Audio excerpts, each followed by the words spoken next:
Does this keep changing on?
There we go.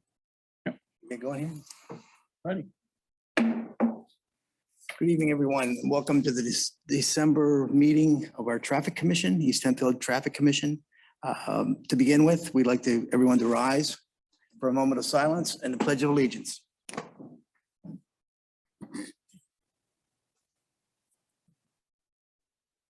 The pledge. Pledge allegiance to the flag of the United States of America and to the republic for which it stands, one nation, under God, indivisible, with liberty and justice for all.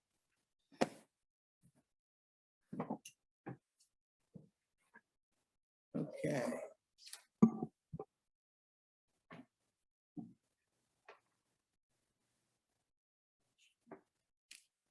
First item on our agenda this evening will be the approval of the minutes from November the 17th,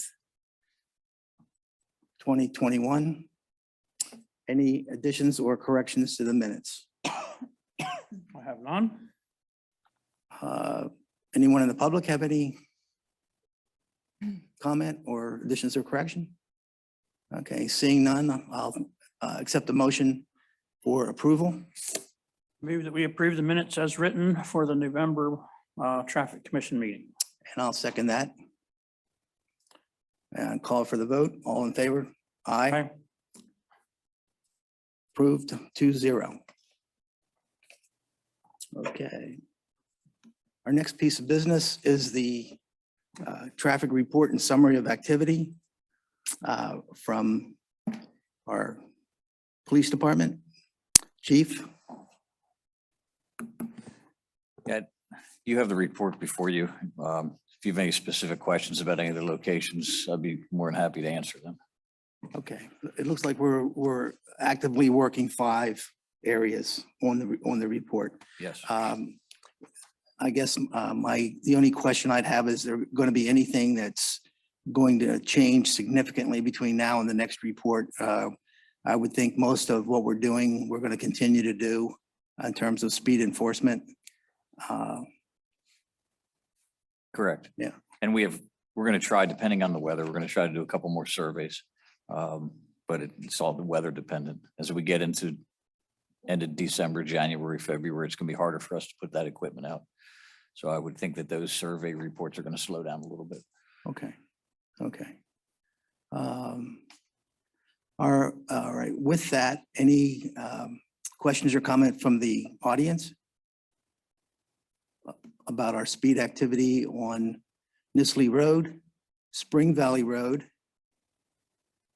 Shank Road, Centerville Road, Columbia Avenue, and Main Street in Landisville. I did have one or two questions. Okay. actually. Unless someone in the audience wants to go, but I don't think so. You got it. on Greystone Road, what is the speed limit there? It looks like everyone's doing around 45. So if that's is that a 45-mile-an-hour limit on Greystone? It doesn't say in the report, but I think that it's 35, but we didn't do the survey there yet. they are definitely going a little fast. And I see some 53 and 57-mile-per-hour citations. So whoever said 60 plus is obviously pretty good at judging speed. So yeah, that's something to keep an eye on. Also, Lidl, I was sitting there at the light and I saw at least 5 cars go right through there on my right side. I make the right turn on Good Drive. So there's definitely a lot of that happening. When we say we're going to contact Lidl asking if they have any objection to closure of the entrance exit onto Columbia Avenue, do we mean completely close that? That was the recommendation from PennDOT. They would Oh. like for us to pursue that.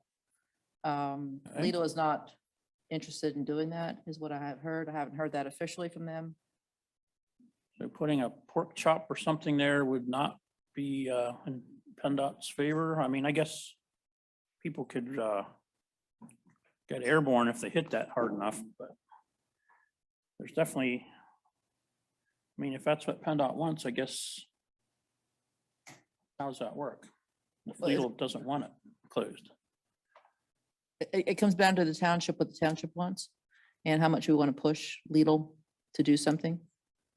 PennDOT was not firm on not allowing, not firm on allowing us to just get rid of the hash marks and allowing that a straight through right turn lane.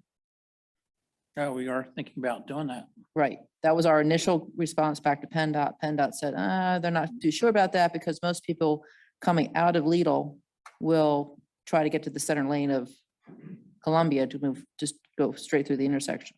Like what we have in the next block in front of, Now, Lidl also had concerns that if they close the right turn in and out, then everyone's going to have to exit from Good Drive, which could cause a backup on their parking lot. So that's why they weren't quite in favor of that. We're not really talking about closing the right and left. We're just really turning, we're only really concerned about the right out, correct? Correct. But still, that would affect the Good Drive exit. is there That's the any, only way in and out then. Or that's the only way out. some like breakaway posts or something there so people see it and know they are not supposed to continue straight through?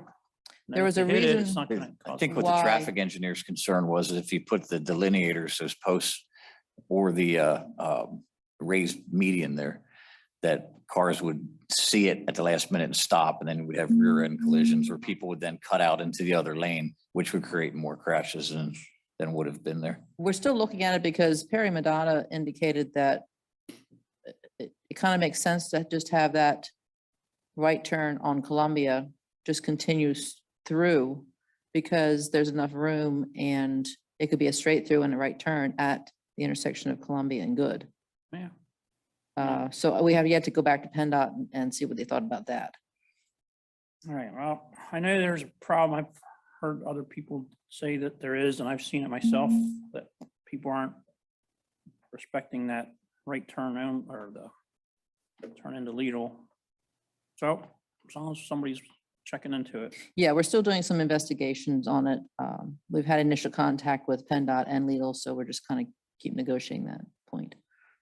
Okay, thank you. And that's all the questions I had. Okay.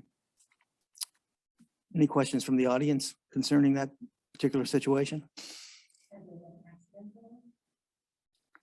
There were 5 accidents in the last year, minor accidents. And that was right after they opened, I believe. There Yeah. haven't been any. in Yeah, there recent hasn't been months. any since early summer. Perhaps people are getting used to it now. Maybe. Okay. So that's it for the traffic report. Moving on. Next on the agenda is the Good Drive Knoll Road pedestrian signal timing. And apparently we have an evaluation from McMahon and Associate. Yeah, so we had asked, the Traffic Commission asked McMahon Associates to look at that intersection, which is at Knoll and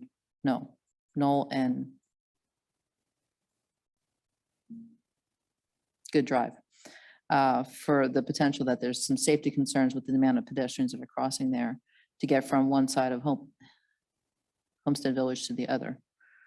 We had the engineer take a look at it. He provided us with an evaluation. He feels that can be some slight tweaks of that signal at that intersection to allow more pedestrians to cross more safely, but it would require a permit modification.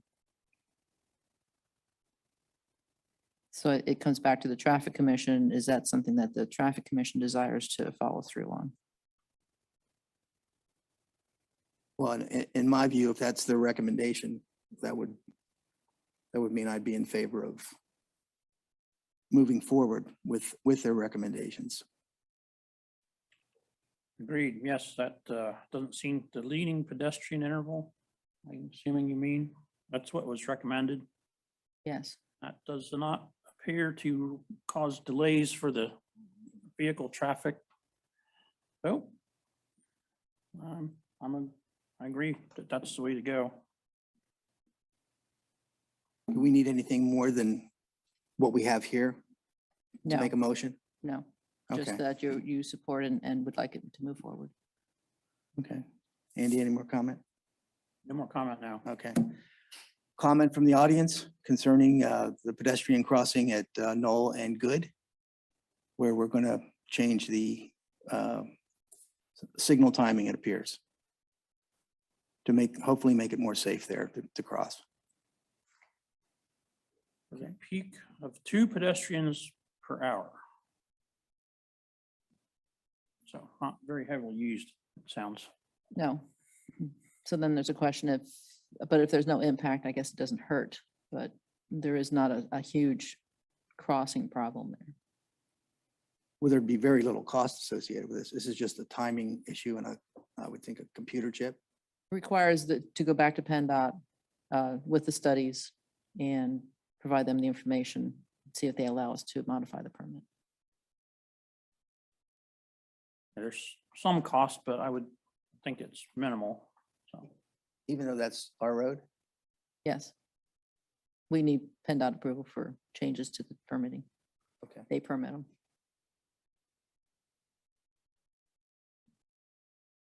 All right, well, that being the case, maybe we should, is there a way that we could determine how much it would cost the township?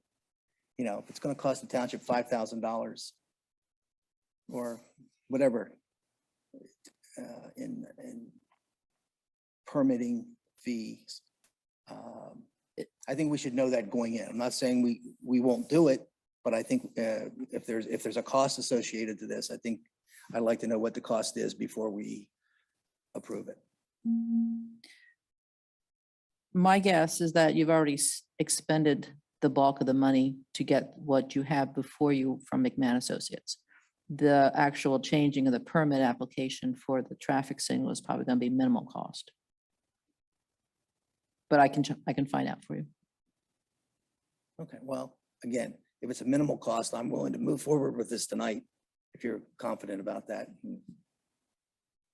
That would be my, I think it'd just be someone's time to update the permit and send it into PennDOT, maybe an application fee, Right, ever a couple $100s. right. A little bit more engineering, not much. And equipment shouldn't, I would think changing the timing would not be a difficult. That would, CM High would do that. They would just go out and after the permit's been modified, change the timing.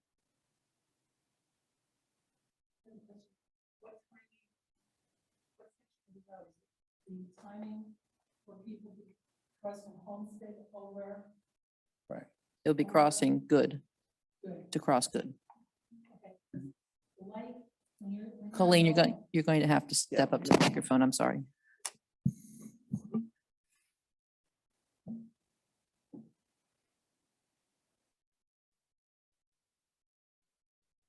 Colleen Jacobson, 2009 Chapel Forge Drive. The light, when you're sitting at the light on Knoll to make a left on Good Drive, it's a long light. So I think that it might need a change if it's the light for Good Drive, for people crossing from Homestead over to cross over Crossing over Good Knoll. Drive, right? Because if you're crossing from Knoll Road, from one side of Knoll Road to the other, all right, that's a long light. There's plenty of time for that, but the through traffic on Good Drive, that really goes quickly. So if you borrowed some time from Knoll to Knoll and give some from Good Drive to Knoll, you following me? Well, I do. I think most of the street crossing is going to happen on Knoll. There's really nowhere to go when you cross over Good going east. It's, there's nothing, there's no retail over there. No, This is no. really about crossing at Knoll Road and making that particular intersection safer for Mhm. the pedestrian. I mean, because I just think when I'm at the light on Knoll Road to make a left on Good Drive, it's a long light. Okay. You know, it's longer than normal already. I don't know what the settings at or whatever. But Well, we can, I think maybe we can look at that also. yeah, Because that's an issue with traffic on Good mhm, and safely turning left or right onto Good. mhm, So, mhm. okay. Okay, Thank you. thanks. Thank you.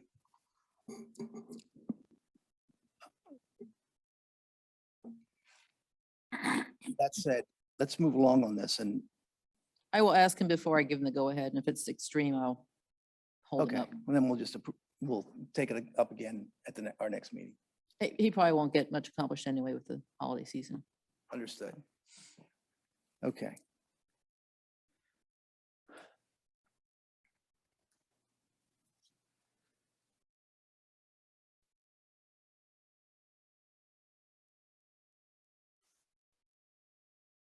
All right, moving on to our next agenda item is new business. And we're just going to briefly renew a couple of speed studies.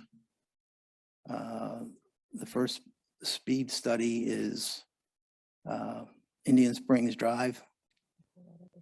I might be able to speed them along for you. All four of those studies were included in that initial report that you have. So the results were all included in that. Okay. And all the results just for the record, all the results were the same. There doesn't appear to be a major speeding issue on No. these I mean, roads. on probably every street in the township, there's outliers. There are going to be people that are going to be speeding, and there are going to be people that are hardly moving. But the survey takes into account the average speed and the 85th percentile speeds. And in each of those areas, the study indicated that those speeds were at or below where they need to be and can't be enforced under the current laws. Okay. I guess I would say I have two comments. I'm willing to accept the results of the speed studies. Is there a way that we can post these results onto our website? They are on. For the community to see them? These four are not, but once they go through the traffic commission, they are on, yes. Okay, We have quite a few. They're under traffic commission, and then there's a list that drops down. all right, so residents can see the results. Yes. For themselves. And then my other comment is, how long until it would be appropriate to come back and do another study should a resident come and want us to do something more? We discussed that with staff, and we're thinking maybe the more local development roads, maybe every 3 years. No, wait, the opposite. The more arterial roads or the collector roads every 3 years, and maybe the local roads in the developments, maybe every 5 years. Sounds Probably base it reasonable. on traffic count, possibly. Some of the roads that we just recently did, we've done every year for the last 3-4 years, and they're always the same results. We've done them in different locations on the same street. We've done them before and after construction on adjacent streets, but by and large, the numbers come out the same. And again, there's always outliers. So when residents come in and say, people are doing 50 mph on my street, they're absolutely right. But it's typically out of the thousands of cars, a very small percentage. And the majority of the other ones are within that 10 mph that we have to give them.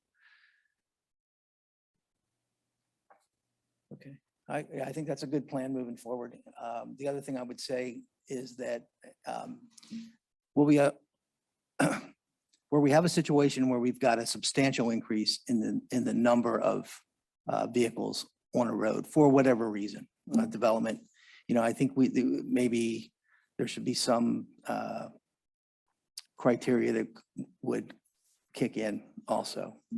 But I think pretty much we're on point with what we're doing here. Mr. Bennett, can I add just one thing for the record? The township has been very proactive and receptive to the complaints. So far this year, we've done at least 15 road surveys. So that's a considerable number. We're putting them out almost weekly over the last 2 months. So we're trying to get as many of them done as we can so that we have a base, and then we can go from there. And we still have, I think, 8 more that we're trying to get in before the end of the year, which that's not going to happen, but we're doing our best to get them out. So we're trying to prioritize them. Well, I thank you for that, for those efforts. And I also thank you for the speed enforcement that's been going on in the township. I mean, obviously, we're paying attention to problem areas and doing a good job in that area also. I would like to add to that as well, that we have been doing more enforcement, but our prosecutions are down, which to us, we're spending more time being proactive with it, and we're citing less people because the speeds are slower. So when we get complaints, we'll do education, we'll do enforcement, and our end of year numbers, and we never try to, target numbers. We just cite those that are in violation, but our numbers are lower than what they were in the past. And you can look back, and some of it has to do with how much money we spend in overtime. But when we go out and sit for 2 or 3 or 4 hours, we're not netting the same number of violations as we did in past years. So I think although our complaints are more this year, the actual violations are down. Well, just speaking for myself, I'm not all that interested in how many tickets we give. Okay, it's really about slowing people down. I think being visible in the community is a big factor there, and a big plus. And I think we do that. We see our police all over the township, really. So I think we're doing a good job in that area. Andy? I agree. I couldn't say it better myself. All right. Any comments on the speed studies that have been done in the township? And again, I think they're really helpful, and I'm glad that we're doing them, and it's good information. okay, step right up here.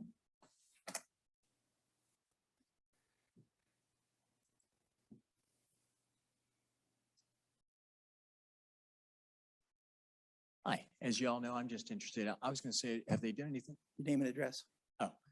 I'm Scott Armstrong, 961 Corvette Road. Good to see you Have again, they Scott. done anything in addition or any new developments on Spring Valley Road? That's all I'm here. I'm a one-issue voter, so to speak. So are they doing anything on Spring Valley Road? Is there anything new on that? We've taken no action other than to remove the speed bumps, which Right, you I know knew that. about. Okay. We have some decisions to make in the spring. We won't be doing anything, certainly at this meeting or the next meeting, but keep an eye on the agenda. We won't do anything unless it's on the agenda. Okay. And we talked about this before. We did, yeah. Yeah. I was going to say you were looking at February, March kind of thing? Is that? Yeah, what you know, ballpark we're looking at? the plan right now is we're gonna put some permanent speed bumps in there. I mean, that's the plan right now. Now, that's subject to continued review. But yes. Yes, that's the thought right now. Okay. But that's subject to change. Review. Subject to change, subject to review in a lot of ways. How many speed bumps, the size of the speed bumps, the need for the speed bumps. We'll look at all of that again. Okay, Okay? all right. Thank you. You bet.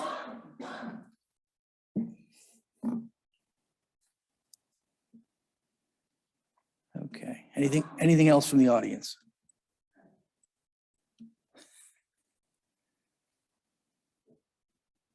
Okay. All right.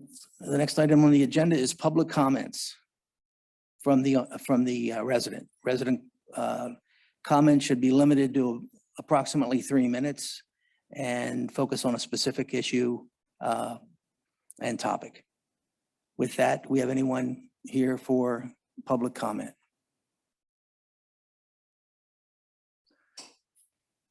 Seeing none, we'll close the window on public comment and move towards adjournment. Have a motion for adjournment? Moved. I'll second that. All in favor? Aye. Aye. Motion carries 2-0. Our meeting's adjourned. Thank you. First ever, I think.